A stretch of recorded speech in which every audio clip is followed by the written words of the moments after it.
Bueno, ya tenemos nuestro invitado del día de hoy con nosotros, alguien que conoce muy bien nuestra historia, o la más reciente por lo menos. Hoy queremos dar un recorrido por los espacios etnográficos más representativos de Santa Lucía de Tirajana. De la mano de su coordinador Leandro Martín conoceremos un poquito mejor la red de museos de la Gerencia Municipal de Cultura y Deporte del Ayuntamiento de Santa Lucía de Tirajana, que lleva la concejala Yaisa Pérez. Muy buenos días, amigo. Muy buenos días, Florido. ¿Cómo estamos? Muy bien, muy bien. Aquí estamos. Me alegro de verte, porque además siempre que te encuentro tienes una sonrisa. Y eso está bien. Claro, sonrisa que llevarla por delante siempre. Sí, señor, sí, señor. Bueno, me imagino que hablar de los museos, y si quieres empezamos por este que tenemos más cerquita aquí, que es el de la Zafra, es hablar también de nuestra historia, de alguna manera.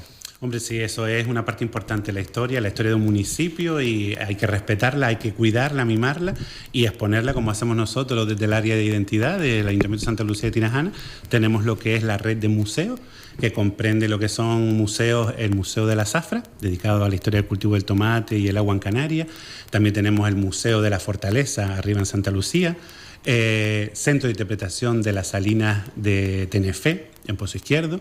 El Museo del Gofio, en el casco antiguo de Doctoral, y Centro de Interpretación del Pastoreo en Casa Pastores. Pues esos son los museos y centros de interpretación que comprende lo que es la red de museos.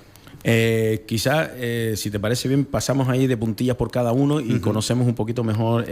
Yo te decía lo de la Zafra porque mi madre, me imagino como muchos de nuestros padres y abuelos, amarraron tomates y empaquetaron.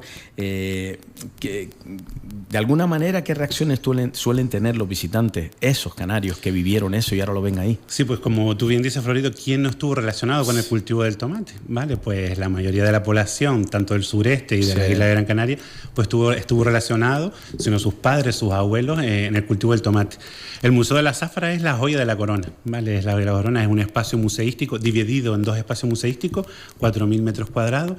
Es una antigua nave, un almacén de la familia de los Betancores, pues que alberga toda la información, la historia, la actualidad es muy diferente, la historia del cultivo del tomate, y también la otra sala, el otro espacio museístico está dedicado al agua en Canarias. Sí. Está hecho pues en un antiguo pozo, también de la familia de los Betancores, un pozo de 85 metros de profundidad, que todavía está activo desde 1935, y ahí pues hemos puesto pues todos los temas relacionados con el agua en Canarias. El museo, el espacio museístico está dividido en 12 salas. Pues se hace un recorrido histórico, hablamos primero desde el origen del tomate, quién descubrió el tomate, cómo se trajo hasta nosotros. Después la exportación, más de 130 años de exportación del tomate canario hasta Inglaterra, es un tema muy importante. Propiedades del tomate, forma de cultivo, cómo se cultivaba antiguamente. Después también almacén de empaquetado, una historia pues bastante importante y muy curiosa, con muchas anécdotas que forma parte del espacio museístico. Después ya pasamos del empaquetado al transporte y a las cuarterías, a la forma de vida de esas familias aparceras, cómo vivían durante esos meses duros de trabajo. Después ya terminamos con las luchas sindicales y ahí acaba pues el tema del tomate. Ya pasamos al agua en Canarias, que pues hace un recorrido sobre las heredades, molinos de agua, acequias, galerías, cantoneras. O sea que tenemos un museo muy importante con mucha información y que tiene mucha aceptación. La familia, sobre todo esas personas, mujeres y hombres que trabajaron en el cultivo del tomate. Yo tengo mi madre con 85 años, que ella desde los 12 años empezó a trabajar en el cultivo del tomate hasta los 26, que se casó tarde, pero se casó y estuvo trabajando hasta los 26. Pues todo ese perfil de personas que van a visitar el museo están como recordando una pequeña parte de su historia, de su vivencia. Cuando van los fines de semana con su familia, con sus nietos, con sus hijos, ellos mismos hacen de guía, ellos explican, cogen el material, enseñan a sus hijos a vitolar, a empaquetar, a cómo se trabajaba la tierra, y una vez finalizan la visita salen pues contentos, con una sonrisa, y se quedan con nosotros en la recepción del museo contándonos las batallas, las vivencias, las historias, y ahí hemos aprendido nosotros. Llevamos 18 años en el Museo de la Zafra, pero recoger de todo eso, ¿no? Hay pocas publicaciones escritas y demás, pero de recoger toda esa información, Sí. esa forma de vida, pues hemos aprendido y gracias a ellos pues podemos hacer las visitas guiadas que hacemos en la actualidad. Es que se lo dije a mi madre, se lo he dicho ya en unas cuantas ocasiones y siempre sale también esa vena de, a ver si me va a poner triste recordando y tal, pero yo creo que al final sale con una sensación de... Yo creo que el 99% de las personas que visitan el Museo de la Zafra y recuerdan sus vivencias de su niñez y de adolescencia, comparten que era un trabajo muy duro, bastante fuerte, bastante duro, muy sacrificado, pero todos eran muy felices. Eran muy felices. Sí. Yo creo que se conformaban con lo que tenían, no conocían otra cosa, y en esa época pues había otra perspectiva de la vida, pero trabajaban muchas horas, pero eran muy felices. Para hacernos quizás una composición de lugar, sí es verdad que están, digamos, reflejados con material, todo lo que acaba de contar. Sí, el Museo de la Zafra tiene, los museos albergan materiales originales, entonces Pedro Grimó, que me imagino que ya lo conocerán y han hablado mucho después, hizo un trabajo bastante importante de patrimonio, de recuperar todo ese material de almacenes abandonados, cerrados, de donaciones, todo ese material original, pues vitolas, ceretos, cajas de tomate, guacales, todo ese material es original y alberga el Museo de la Zafra. Igual que el material, el archivo fotográfico. Sí. Se recuperó mucho archivo fotográfico para exponerlo en el museo, en vídeos y en los paneles. Y a día de hoy la gente que viene a visitar el museo, pues como les gusta la fotografía antigua, que tiene un auge maravilloso, y ellos también tienen en su casa, pues dice, pues voy a traerlas, las escaneamos y me las llevo y nos las dejan y aportan material fotográfico. Sí. Otro de los centros que hablábamos era el Centro de Interpretación de Pastoreo, allí en Casa Pastores. Y yo me preguntaba, ¿tiene algo que ver eso de Casa Pastores con el pastoreo? Claro, explícame eso. Antiguamente, ya hoy en día se ha perdido mucho la transhumancia, casi se ha perdido. Entonces, de la zona norte de la isla venían a estas tierras en épocas de verano los pastores realizando la transhumancia, buscando alimentos para sus ganados y demás. Entonces, esas familias de pastores que venían desde San Mateo, norte de la isla y demás, paraban en estas tierras, en las tierras de Casa Pastores, las que conocemos hoy en día, que es Casa Pastores. Paraban en esas tierras, en esos barrancos, traían simplemente al principio su ganado. ¿Vale? Su familia la dejaban atrás, pero solo traían su ganado en busca de alimentos.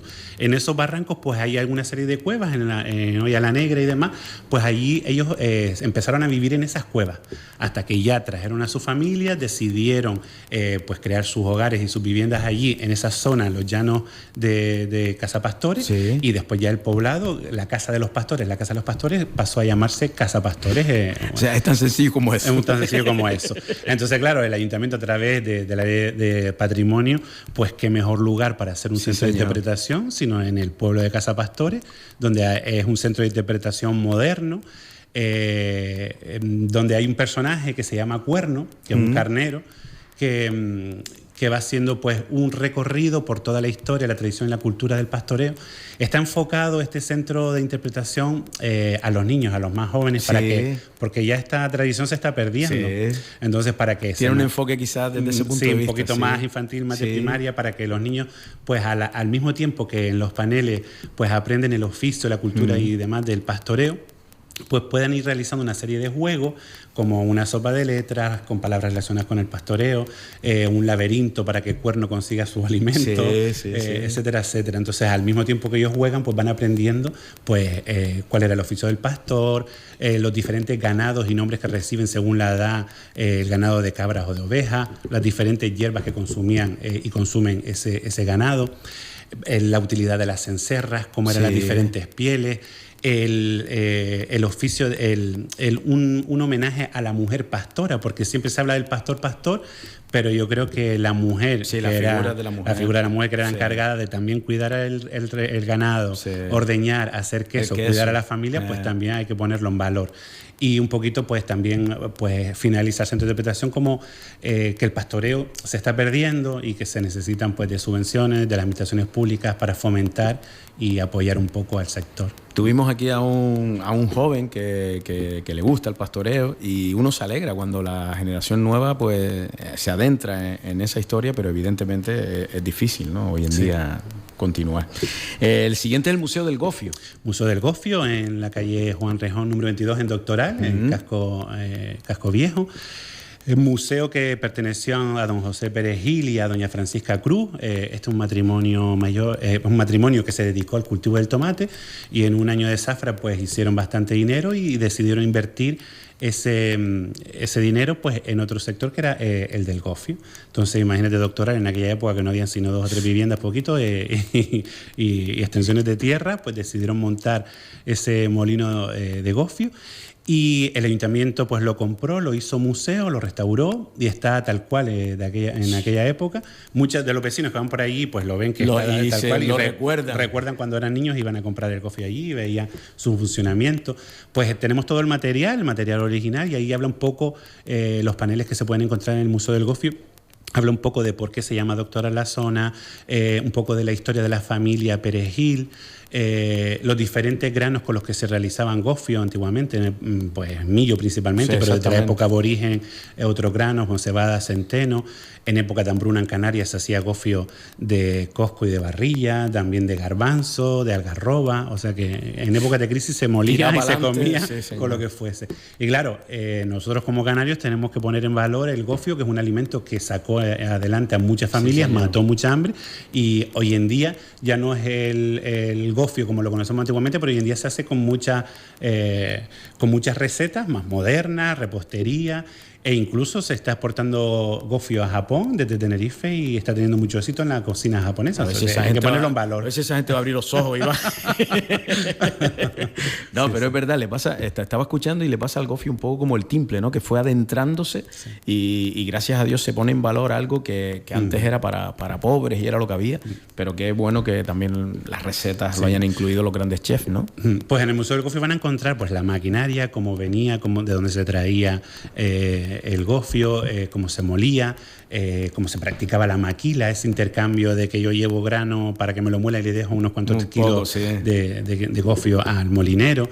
Y después también lo anecdótico, que es lo más que le gusta a la gente que va a visitar museo etnográfico. Por ejemplo, doña Francisca nos comentaba, Olga, que tengo mucha confianza con Olga, que es la molinera actual del Molino Pérez Gil. Pues claro, yo soy muy amigo de la familia, pues ella nos comentaba todas esas anécdotas, que doña Francisca con su delantal, cuando estaba en la tostadora tostando el millo, los granos más pequeños pues saltaban roscas. Sí. Entonces doña Francisca cogía con su delantal esas roscas y se las repartía a los chiquillos que estaban comiendo afuera, y esos niños hoy en día van por allí y dice que bastante hambre les mató repartiendo esas roscas en aquella época. O sea que estamos imaginándonos cómo era y cómo la vida en aquella época. Se aprovechaba todo, y la generosidad también de nuestro pueblo una vez más se pone en valor. La siguiente es la fortaleza. Tenemos la fortaleza arriba en Santa Lucía, en la Sorrueda, en Hoya del Rábano. La fortaleza es otro museo pues muy importante. Hoy en día está teniendo mucho éxito el tema indígena, aborigen canario, como lo quieran llamar. A veces hay que medir cómo lo decimos.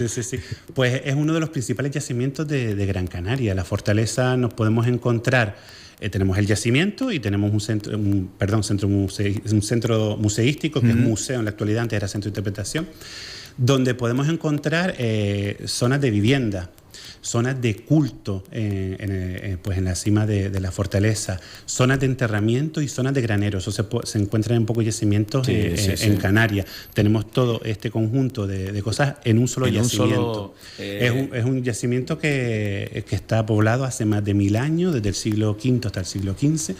Y la verdad que se está haciendo un trabajo muy importante, porque con lo que se ha excavado se tiene mucho material y mucha información, pero si se sigue excavando pues se sacará mucho más potencial. Y después es uno de los más modernos, porque ellos utilizan incluso videoconferencias, visitas con videoconferencia, con videollamada, utilizan la inteligencia artificial con un personaje que es un asistente virtual que se llama Lucía.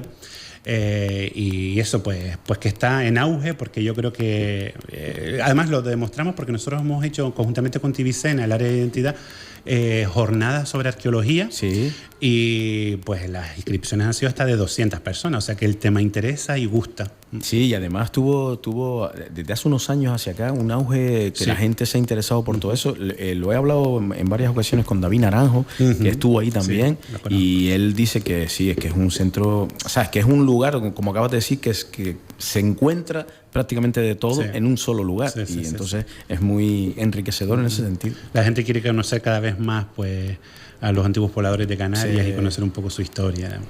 Dice que eran altos y rubios, yo no sé, entonces. Y bueno, terminamos con el centro de interpretación de las Salinas de Tenerife. Sí, las Salinas de Tenerife, en Pozo Izquierdo, en la zona de costa, pues también está explotada por los hermanos Navarro. ¿Vale? Vinieron por el boliche. Ah, va, perfecto. Sí. Pues los hermanos Navarro ya llevan unos años ya gestionando las Salinas de Tenerife, explotándolas y llevando el centro de interpretación con las visitas guiadas y demás. Y una salina de barro pisonado de finales del siglo XVIII. Barro pisonado son los tajos, los cocederos en la zona del sureste de Gran Canaria, eran principalmente de barro pisonado. Unas salinas históricas, un bien de interés cultural, declarado bien de interés cultural, que a todas las personas que yo conozco, que yo les recomiendo que hagan una visita a la red de museos, cuando van a las Salinas, claro, el día que no haga viento, mucho viento, pues se quedan maravillados porque, claro, estás en la zona de costa, al aire libre, una panorámica preciosa, los colores de los tajos. Pues allí pueden encontrar diferentes paneles en el centro de interpretación donde te hablan sobre la historia de la sal, la historia de las salinas en Canarias, los diferentes tipos de sal, el coste, la recolección, y un poco conocer el oficio de salinero, que también en la actualidad se está perdiendo. Se está perdiendo, sí. No, y nos comentaba Manuel, que estuvo por aquí, como que había una historia, una media ingeniería antigua, que ellos sabían perfectamente cuando subía la marea para que entrara el agua justa, no sé qué rollo. Digo, ¿qué pasaba? Sí, claro, aprovechan pues a través de la ingeniería, pues cuando sube las mareas, el agua entra por un tomadero, se llama tomadero por tomar el agua, es como una sequía bastante profunda, y entonces el agua entra por ahí y se almacena en los cocederos porque se va cociendo, se va evaporando el agua y se va concentrando mayor salinidad. De esos cocederos a los tajos, ¿vale? A los diferentes tajos, antiguamente eran por molinos de viento. Entonces utilizaban el viento, primero por el mar, después por el viento, iban llenando los diferentes tajos. Ahí se iba evaporando en los tajos y se iba cristalizando los diferentes tipos de sal. Sal gruesa, sal de medio grano, sal fina y la flor de sal. ¿Vale? Que la flor de sal se produce cuando no hace mucho viento, y por eso el coste que tiene, que es más difícil de que se produzca y recolectarla. Cuando yo hacía las visitas abajo salía 75 euros el kilo, yo no sé a cuánto está ahora. O sea que era bastante cara, sí. No sé si ha subido, como todo ha subido, seguramente también ha subido la sal. Y entonces ese proceso, claro, a través de las mareas y del viento, pues es bastante atractivo. Me parece súper curioso cómo lo conseguían. Sí, la verdad que sí, es maravilloso. Increíble. Leandro, estaríamos hablando aquí 4 horas. Sí. Pero antes me dijiste lo de los niños. Yo te quiero preguntar, cuando la gente se acerca a conocer los museos del municipio, ¿qué perfil normalmente de gente viene? Mira, nosotros, centros educativos. Nosotros recibimos visitas tanto en la red de museos completa, me refiero, pues visitas concertadas con centros educativos. Los centros educativos, claro, en horario de mañana eligen 2 museos, los más atractivos que les parezcan, o el tiempo que tengan para poder realizar las visitas. Entonces, principalmente todos los días, no sé si ustedes, aquí se verán siempre guaguas y chiquillos para acá. En la Zafra, ¿no? En la Zafra, sí. Vienen a la Zafra, después desayunan por aquí y eligen otro museo más pequeño, como el Gofio el Pastor o la Salina de Santa Lucía, les queda un poquito más lejos, que sería una visita única para arriba, para el pueblo. Entonces siempre se eligen 2 centros museísticos para visitar. Y después también tenemos turoperadores. Nosotros trabajamos con turoperadores como por ejemplo Olsan o Turisbet, y todos los martes y los viernes vienen los extranjeros, pues alemanes, del norte de Europa, británicos, también turismo peninsular y canario. Viene mucho canario a visitar los museos. O sea que centros educativos y turistas vienen a visitarnos, y después encima los turistas, nosotros, como hacemos contratos con los turoperadores, pues le hacemos una pequeña degustación. Nosotros tenemos en el Museo de la Zafra un cultivo al aire libre de cómo se amarraba antiguamente y se cultivaban los tomates. Entonces cogemos tomates, cogemos pan de Santa Lucía, pan de puño, hacemos una rodajita, un poquito de tomate, aceite de oliva y sal de la salina, y eso se lo damos a probar a los extranjeros y sale loco. Sale privado. A los extranjeros les gusta, a los turistas les gusta mucho la historia etnográfica de cómo vivía la población en una determinada época de la historia, porque otros museos que a lo mejor habla de la población antigua y demás, pues no les llama mucho la atención, más bien los museos etnográficos. Para que quede claro, si quieren visitar la información, también me imagino que en las redes sociales, pero hay siempre un correo que yo lo anoté en varias ocasiones. Sí, nosotros nos pueden llamar por teléfono y nosotros les damos toda la información al teléfono 928 75 9706, O también en la página web del Ateneo, ateneosantalucía.es, en el apartado museo. Ahí están la información y fotografías de todos los museos. Entran, entonces después al final de esa información hay un formulario online que ahí pueden rellenar los datos de cuando quieren visitar el museo. Ojo, solo para grupos. Si tú quieres venir a visitar los museos de forma individual con tu familia, pueden venir dentro del horario. Pero para grupos sí que lo concertamos, agendamos y hacemos las visitas guiadas. Precios muy simbólicos. Nosotros cobramos en el Museo de la Zafra 1,50 €, ¿vale? Por alumno, y los demás son gratuitos. Las Salinas tiene un precio y la Fortaleza también tiene otro precio, ¿vale? Y después, pues ahí pues agendamos y hacemos visitas guiadas a lo largo de todo el trimestre. Leandro, muchas gracias. Muchas gracias por querer venir al boliche, por enseñarnos pues lo magnífico que tiene Santa Lucía de Tirajana en sus museos y sobre todo por, como te decía antes, ofrecernos siempre esa sonrisa que siempre es una manera de decir y de agradar a quien se acerca a ti. Nada, muchas gracias a ustedes.